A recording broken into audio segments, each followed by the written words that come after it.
Hello guys, कैसे हो? I hope आप लोग बहुत ही अच्छे होंगे एंड मैं भी बहुत ही अच्छा हूँ। आज हम क्लास 6 की एनसीईआरटी की हिस्ट्री की बुक्स का रीडिंग करेंगे एंड इसमें जो भी मोस्ट इम्पोर्टेंट क्वेश्चंस हैं जो यूपीएससी एंड स्टेट पीसीएस के लिए मोस्ट इम्पोर्टेंट है, उसका हम रीडिंग करेंगे। क्लास 6 की एनसीईआरटी ऐसा मतलब क्योंकि जो भी बॉडीज है जो एग्जाम कंडक्ट करवाती है, जैसे स्टेट लेवल पर जैसे राजस्थान जैसे आरपीएससी है, अलग स्टेट लेवल पर अपनी अलग संस्था है एंड सेंट्रल लेवल पर जैसे यूपीएससी है, तो वो एग्जाम कंडक्ट कराती है। तो उसमें एनसीईआरटी को मोस्ट माना जाता है क्योंकि यहाँ से क्वेश्चन इतनी थोड़ी प्रोबेबिलिटी ज़्यादा होगी थोड़ी, तो इसलिए मैंने क्लास स्टार्ट की है क्लास 6 की एनसीईआरटी, जिसमें जो भी मोस्ट इंपॉर्टेंट क्वेश्चन है जो भी उनको मैंने पहले से हाईलाइट कर दिए एंड अब हम ज़्यादा समय ना गंवाते उसी क्वेश्चन को, क्योंकि अगर हाईलाइट नहीं करता तो उसमें टाइम ज़्यादा लग सकता था, इसलिए ऑलरेडी पहले से हाईलाइट कर दिए जो भी आने लायक है वो क्वेश्चन। एंड चलो आज हम शुरू करते हैं। जैसे इसमें कक्षा 6 हमारा अति फर्स्ट है, ये ओल्ड एनसीईआरटी है, सॉरी ये न्यू एनसीईआरटी है। ओल्ड एनसीईआरटी अलग बुक है, वो भी मैं कभी रीडिंग करा दूंगा नेक्स्ट क्लास में, है ना। चलो इस क्लास में स्टार्ट करते हैं।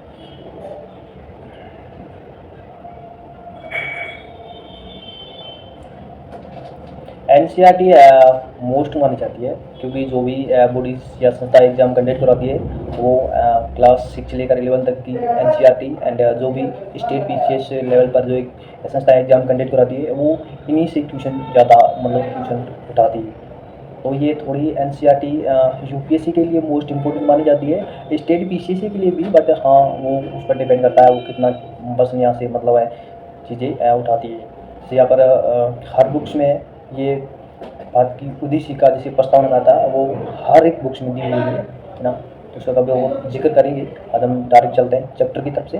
और ये है सूची, विशेष सूची, यहाँ पर पाठ्यक्रम दिया गया है कौन से शब्द है, जैसे इसमें टोटल 10 चैप्टर्स है। आज हम फर्स्ट चैप्टर स्टार्ट करेंगे, प्रारंभिक कथन।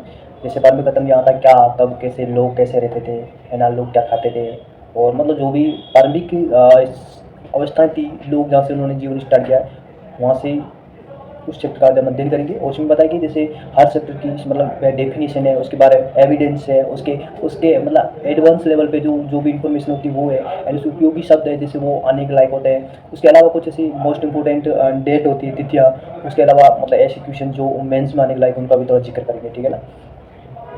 तो पहला कथन यहाँ पर जैसे आरंभिक कथन, क्या, कब, कहाँ और कैसे, इसमें मतलब एक हर एक चैप्टर में हर एक स्टूडेंट की स्टोरी डाली हुई। यहाँ पर जैसे है रशीदा आकाशवाल है इसमें, ठीक है ना। उसमें कहता है कि रशीदा बेटी अकबर पढ़ रही थी और अचानक उसकी निगाह एक सुर्खी पर पड़ी। सुर्खी पड़ी और 100 साल पहले वह सोचने लगी कि ये कोई कैसे जान सकता है कि इतने वर्षों पहले क्या हुआ था। मतलब इसका कहने का ये मतलब था कि आज से 100 साल पहले मतलब जो भी काम हुआ है या वगैरह हुआ, ये कैसे हुआ है, मतलब वो लोग कैसे पता लगे। तो लोगों ने जो भी पुरातत्वविदों ने उत्खनन किया है, उत्खनन के जरिए उन्होंने उनको एविडेंस मिले हैं, जैसे पुरातात्विक वगैरह है और अभिलेख है, जैसी बर्तन है या ऐसी पत्थर की मूर्तियाँ वगैरह, को भी ऐसे एविडेंस मिले जिनके जरिए उन्हें पता लगा कि इस लोग उस काल में ये काम करते थे, इसका ये उपयोग करते थे और यहाँ ये खाते थे, ये पीते थे, यहाँ रहते थे, उनका ये रहन सहन होता था, ठीक है ना, उसी तरीके से। और सबसे पहले कि अतीत के बारे में क्या जानते हैं, तो ये तो ज़्यादा नहीं कि ज़्यादा मोस्ट नहीं, मतलब हाँ इसमें मतलब इसका पूरा पार्ट का सार दिया हुआ। जैसे हम रीडिंग कर लेते हैं, अतीत के बारे में बहुत कुछ जाना जा सकता है, जैसे लोग क्या खाते थे, कैसे कपड़े पहनते थे, किस तरह के घरों में रहते थे, और हम अखेटकों को जैसे शिकारियों, पशुपालकों, कसकों, शासकों, व्यापारियों, पुरोहितों, शिल्पकारों, कलाकारों, संगीतकारों, फिर या फिर वैज्ञानिकों के जीवन के बारे में जानकारी हासिल कर सकते हैं। यही नहीं, हम ये भी पता कर सकते हैं कि उस समय बच्चे कौन से खेल खेलते थे और कौन सी कहानी सुना करते थे और कौन से नाटक देखा करते या फिर कौन कौन से गीत गाए जाते थे, ठीक है ना। सबसे पहले यहाँ पे क्वेश्चन होता है कि लोग कहाँ रहते थे, ठीक है ना। तो मानचित्रों में यहाँ के नर्मदा नदी का पता लगा, उस नर्मदा नदी के कई लाख वर्ष पहले से लोग इस नर्मदा नदी के तट पर रह रहे थे और यहाँ रहने वाले अरबिक लोगों में से कुछ कुशल संग्रहक थे जो आसपास के जंगलों की विशाल संपदा के परिचित थे और अपने भोजन के लिए वे जड़ों, फलों, जंगलों के अन्य उत्पादों या यहीं से संग्रहित किया करते थे। वे जानवरों का भी आकड़ या शिकार करते थे। उसके सबसे पहले मतलब इनका पहला क्वेश्चन जो इसमें बनता है कक्षा 6 में, वो ये बनता है कि मनुष्य द्वारा सबसे पहले या आरंभिक में किस फसल का उपयोग किया गया था। तो इसमें दिया गया, यहाँ पे दिया गया इसमें कि लगभग 8,000 वर्ष पूर्व स्त्री पुरुषों ने सबसे पहले गेहूं और जौ जैसी फसलों को उपजाना आरंभ किया था, और तथा उन्होंने भेड़, बकरी और गाय, बैल जैसे पशुओं को पालतू बनाना शुरू किया था। ये क्वेश्चन भी इम्पोर्टेंट है कि मनुष्य ने सबसे पहले किस फसल को उपजाने का मतलब शुरुआत की। उसके बाद ये कि वो किस कौन से मतलब सबसे पहले पालतू जानवर मारा था, तो उसमें पालतू जानवर सबसे पहले कुत्ते को मारा था, ठीक है। उसके बाद बाकी जानवर जैसे भेड़ है, बकरी, गाय वगैरह को मारा था, ठीक है ना। उसके बाद इसमें विश्व के उत्तर पूर्व, गारो और मध्य भारत में विंध्याचल पहाड़ियों का पता लगा, और ये कुछ अन्य ऐसे क्षेत्र हैं यहाँ से कृषि का विकास हुआ था, और यहाँ सबसे पहले चावल उपजाया गया था वेस्टर्न जैसे विंध्याचल क्षेत्र है, वहाँ पर सबसे पहले चावल को उगाने का प्रयास किया गया था, और वहाँ से एविडेंस मिलता है। उसके चलो आगे चलते हैं। और ये जैसे नाम रहा है यहाँ पर जैसे नर्मदा नदी निकलती है यहाँ पर विंध्य क्षेत्र में, यहाँ पर मतलब इन लोगों को रहने का निवास स्थान था मिड भारत में।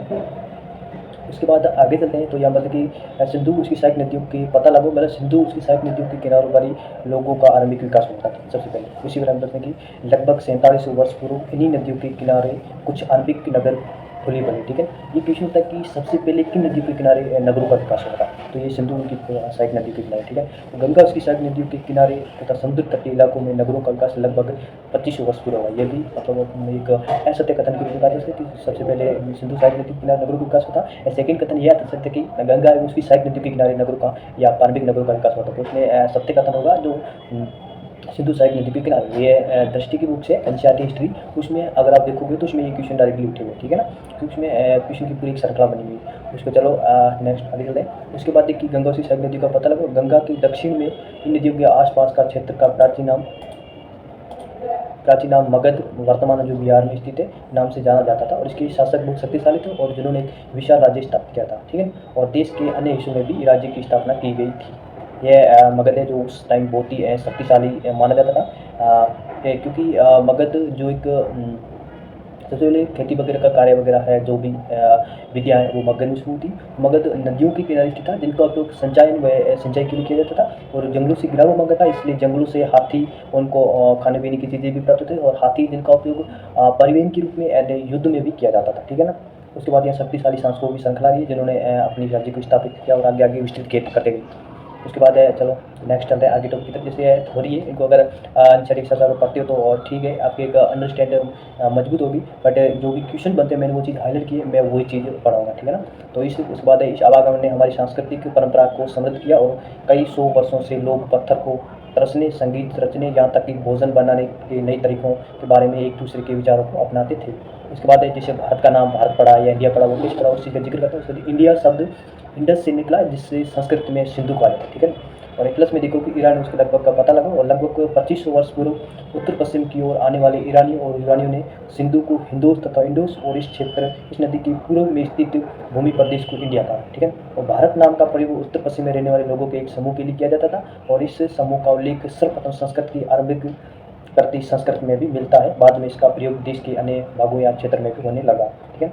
उसके बारे में अतीत के बारे में कैसे पता लगे, तो ये मतलब इसके बारे में जैसे कि अतीत की जानकारी हम कई तरह से प्राप्त कर सकते हैं। इनमें से एक तरीका है अतीत में लिखी गई पुस्तकों को ढूंढना और पढ़ना। जैसे ये पुस्तकें हाथ से लिखी होने के कारण इन्हें पांडुलिपियाँ कही जाती है या पांडुलिपियाँ इन्हें कहा जाता है। और ये क्वेश्चन यूपीएससी में ऑलरेडी रूट चुका है कि पांडुलिपियाँ किसे कहा जाता है, ठीक है। तो पांडुलिपि अंग्रेजी में क्या कहते हैं, जैसे अंग्रेजी में पांडुलिपियों के लिए प्रयुक्त होने वाला शब्द मैन्युस्क्रिप्ट शब्द लैटिन भाषा मेनू, जिसका अर्थ है हाथ, ठीक है, से निकला है। ये पांडुलिपियाँ प्राप्त ताम्रपत्रों, हिमालय क्षेत्र में उगने वाली हुर्ज नामक पेड़ की छाल से विशेष तरीके से तैयार किया जाता था। ये इसमें एक पूरा चैप्टर उठा था, पांडुलिपियाँ कहाँ से है, कैसे बनती है, पांडुलिपियाँ कैसे कहा जाता है, और ये पांडुलिपियाँ किन पर लिखी जाती थी, है ना, और ये कौन सी पेड़ के पत्ते से थी। ये क्वेश्चन ऑलरेडी उठ चुका है, ठीक है। चलो नेक्स्ट मतलब जो भी मोस्ट इंपॉर्टेंट है चैप्टर से उसमें लगता है वो मैंने हाईलाइट कर दिया है, जहाँ से क्वेश्चन उठने के चांसेस रहते हैं। और उसके बाद ये पांडुलिपि प्राय मंदिरों में विहारों में प्राप्त होती, और इन पुस्तकों में धार्मिक मान्यताओं, व्यवहार और राजाओं के जीवन, औषधियों तथा विज्ञान आदि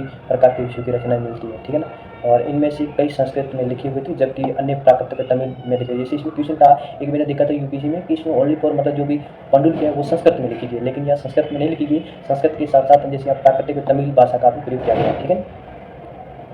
उसके बाद नेक्स्ट चलते हैं। इसमें उसके अंदर वे औजारों, हथियारों, बर्तनों, आभूषणों, सिक्कों की प्राप्ति के लिए छान व खुदाई भी करते थे, और इनमें से कुछ वस्तुएं पत्थर, मिट्टी और कुछ धातुएं की बनी हो सकती हैं। ऐसे तत्व कठोर और जस्ट नष्ट नहीं होने वाले होते थे, ठीक है। पुरातात्विक जानवरों, चिड़िया तथा मछलियों की हड्डियाँ ढूंढते हैं, जिनसे उसमें पता लगता है, बात जानने में मदद मिलती है कि अतीत में लोग क्या खाते थे, ठीक है। उसके बाद नेक्स्ट चलते हैं। यहाँ पर उस समय देश के लिए अलग अलग हिस्सों में लोग अलग अलग व्यवहारों और रीति रिवाजों का पालन करते थे। उदाहरण के लिए आज अंडमान द्वीप समूह के अधिकांश लोग अपना भोजन मछली पकड़कर, शिकार करके और फल फूल के संग्रह द्वारा प्राप्त करते हैं, ठीक है। और इसके विपरीत शहरों में रहने वाले लोग खाद्य पूर्ति के लिए अन्य व्यक्तियों पर निर्भर करते हैं, ठीक है। ये उस समय की परंपरा के हिसाब से और आज समय की परंपरा, ठीक है। उसके बाद है कि तिथियों का मतलब क्या होता है, तो इसमें अगर कोई तुमसे तिथि के विषय में पूछे तो तुम शायद उस दिन की तिथि, माह, वर्ष, जैसे 2000 इसी तरह का कोई वर्ष बताओगे, ठीक है, या बताओगे। वर्ष की गणना ईसाई धर्म प्रवर्तक ईसा मसीह के जन्म की तिथि से की जाती है और अतः 2000 वर्ष कहने का तात्पर्य ईसा मसीह के जन्म के 2000 वर्ष बाद से है। ईसा मसीह के जन्म की पूर्व की सभी तिथियां ईसा मसीह पूर्व ईसा से पूर्व के रूप में जानी जाती है। इस पुस्तक में हम 2000 को अपना प्रारंभिक बिंदु मानते हुए वर्तमान से पूर्व की तिथियों का उल्लेख करेंगे, ठीक है ना। और इसी तरह चैप्टर खत्म होता है। उसके बाद है इसमें कुछ क्वेश्चन है जो मिलान होता है, जैसे प्रथम नगर जिन्हें कहा था जो प्रथम नगर नर्मदा डायवर्टिकल से और आरबिक कसी हुआ था। उसके बाद है जैसे गारो पहाड़ियों के किनारे आखिर मिले और गंगा घाटियों में लगभग पूर्ण नगर विकास हुआ था और यहीं पर चैप्टर क्लोज होता है। एंड नेक्स्ट इसमें चैप्टर्स है जो कीटक खाद्य संग्रह से भोजन उत्पाद तक, ठीक है। इसमें लोग कैसे भोजन प्राप्त करते थे वो है ये चैप्टर हम इसी नेक्स्ट क्लास में क्लियर करेंगे। तो चलो आज की क्लास आपको अच्छी लगी होगी क्योंकि इसमें मैंने जो भी मोस्ट इंपॉर्टेंट क्वेश्चन आने का लाइक है उसको मैंने हाईलाइट ऑलरेडी किया हुआ था और इसी हिसाब से कंटिन्यू करते हैं। और आपको ज़्यादा पढ़ने की जरूरत नहीं है, ये इतना काफ़ी जितना बताएगी क्योंकि एनसीईआरटी बुक से क्लास 6 की आप इसका एविडेंस भी देखते थे, जैसे मैंने आपको दिखाया था। आप देख सकते हो, आपको लगता है कि नहीं कहीं और से बुक्स है ओल्ड है, तो ये न्यू एनसीईआरटी है मराठी। आप देख सकते हो कक्षा 6 की पुस्तक है हिस्ट्री, ठीक है ना। चलो इसी तरह क्लास से आज की क्लास यही खत्म करते हैं।